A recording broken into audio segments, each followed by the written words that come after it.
Jean-Elvis et Bangondo, bonjour. Bonjour. Depuis 5 ans, depuis que vous existez, est-ce que le nombre de crimes rituels a baissé ou pas? Depuis la création de notre association, le nombre de cas enregistrés par l'association ne fait que s'augmenter. Je voudrais prendre les cas des 3 dernières années. En 2008, l'association a recensé 40 cas. En 2009, 42. En 2010, nous avons recensé 37 cas.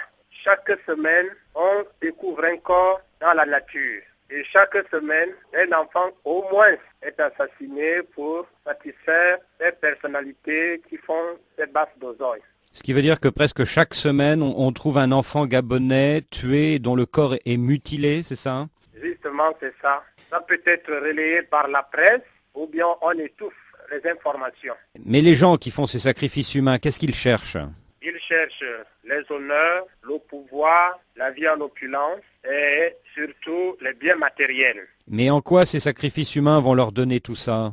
Moi qui vous parle, je suis un enseignant. Vous pouvez avoir des diplômes. Vous revenez des hautes études en Occident. Arrivez ici, vous êtes confronté à ce qu'on appelle le choc du réel. Vous êtes intégré par exemple dans la fonction publique et là, vous ne pouvez même pas atteindre 100 euros par mois. Alors, qu'est-ce qu'il faut faire? Étant donné que vous avez devant vous votre famille, vous avez notre famille africaine qui est élargie, il faut satisfaire cette famille. Et on vous fera des pressions pour avoir un parrain. Qu'est-ce qu'on entend par parrain? Un parrain, c'est une personne qui doit vous amener dans les cercles initiatiques qui font la loi dans notre pays. Et là, vous avez droit à tout ce qu'il faut. Quand vous avez osé le sacrifice suprême de l'être humain, vous allez donner un des vôtres, on appelle un des nôtres, c'est le langage qu'ils emploient. Cette personne, vous la sacrifiez, vous prenez soit ce qu'on appelle couramment ici les pièces détachées, c'est-à-dire les organes de reproduction que vous allez déposer dans les temples. Alors, le sang humain, vous le déposez là-bas et le maître suprême se sert de ça. C'est ça la réalité. Est-ce qu'il y a des périodes de l'année où il y a plus de crimes rituels? Oui, lorsque on parle d'élection, comme ce qui va se passer à la fin de cette année, il y a un carnage qui ne dit pas son mot. À chaque élection, à chaque remaniement ministériel, à chaque mouvement politique, les personnalités qui croient à cette pratique tuent les proches parents pour avoir les promotions, pour se maintenir dans leur poste, pour avoir ces honneurs. Depuis l'arrivée au pouvoir d'Ali Bongo il y a 2 ans, est-ce que les pouvoirs publics mènent une action plus ferme contre ces criminels?